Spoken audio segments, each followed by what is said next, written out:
Good evening, everyone. Well, Wild Card Weekend is always exciting in the NFL, and the Pack Attack go up against the Giant Purple People Eaters after their 37-34 loss in Week 17.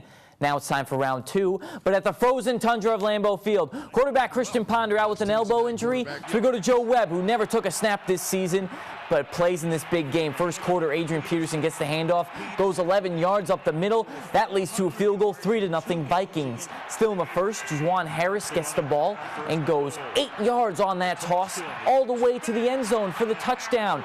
And the replay shows that the ball would actually cross the plane even though Harris was on top of a Viking player.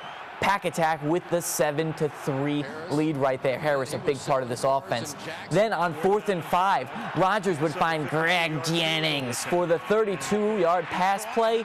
Nice to see Jennings back at all-pro strength. Packers lead 10-3. And the Pack keep on the attack. With less than a minute remaining, Rodgers hands off to John Kuhn in the shotgun, and Kuhn scores from 3 yards out. 17-3, Packers lead at halftime. And in the second half, the Packers shut down Webb and the Vikings. On 4th and 5, Webb would drop back to pass, but the Claymaker, Clay Matthews, comes in and swipes the ball out of his hand. Packers recover. The Packers force 3 fumbles and go on to win 24-10. The next game for the Pack is next Saturday at 8 p.m. against the San Francisco 49ers on Fox UP. Full post-game reaction will be on tomorrow's TV6 Late News. Let's go to GLIAC women's basketball. Michigan Tech against number 1 Ashland. Second half, Jillian Ritchie inside to Emma Beach for 2 of her 15 points, but the Huskies still trail 34-22. Moments later, it'd be Lindsay Tenyak inside to Carrie Daughtry, and the preseason player of the year turns and scores. She was held to 10 points but collected 18 rebounds. Then Turnyak would then later find Diva Gerbic, and her short jumper was part of a 27-point output.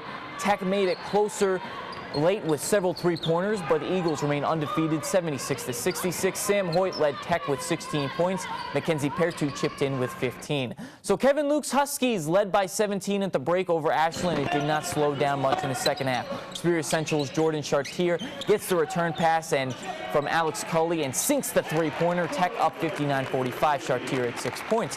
Then Austin Armga shot 11 of 14 from the floor. Nice bounce like this helps the cause.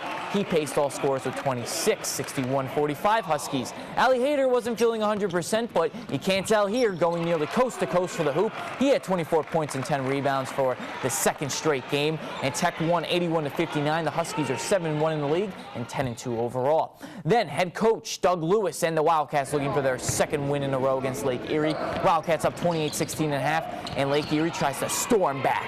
Andy Bosley gets the steal and goes all the way for the basket and the lay-in, but NMU still up 12. Then Kendall Jackson finds Matthew Craggs, who's in the post, and makes the nice layup here. Wildcats up by 11.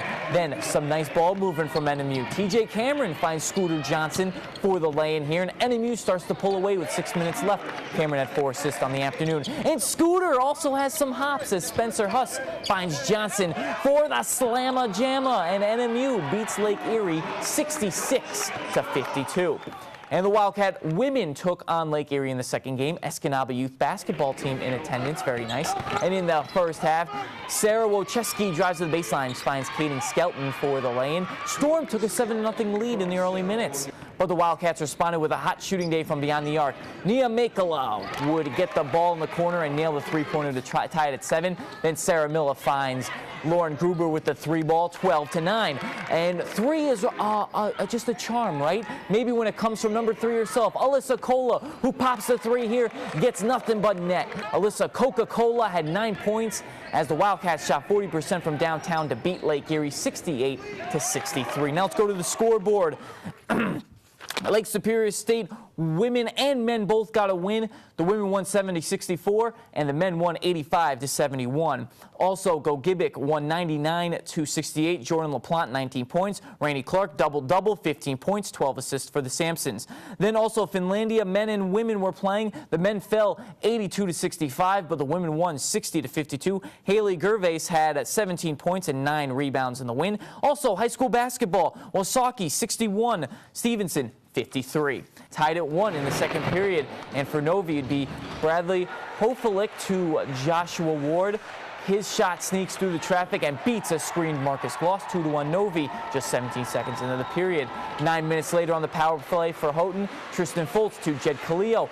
Here's Raymond Bryce, backhand along the ice is nice. That ties the contest to 2. Houghton adds 3 more goals and goes on to win 5-2. Let's go to Escanaba. The Eskimos versus Grand Blanc Bobcats at Michigan Tech. First period, Jake Easton's shot is stopped, but Dan Ritter is there for the open net goal. 1-0 Eskimos right there.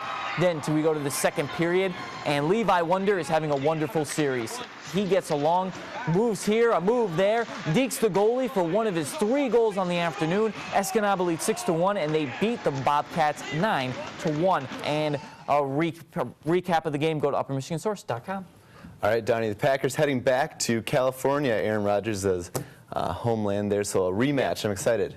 First game of the year, they lost, but now here's some revenge. Yeah, we'll see if they can do it. Definitely. All right, thanks, Donnie. A great place to have some winter fun open for the season today in Ishpeming. We'll go tubing at Alqual next.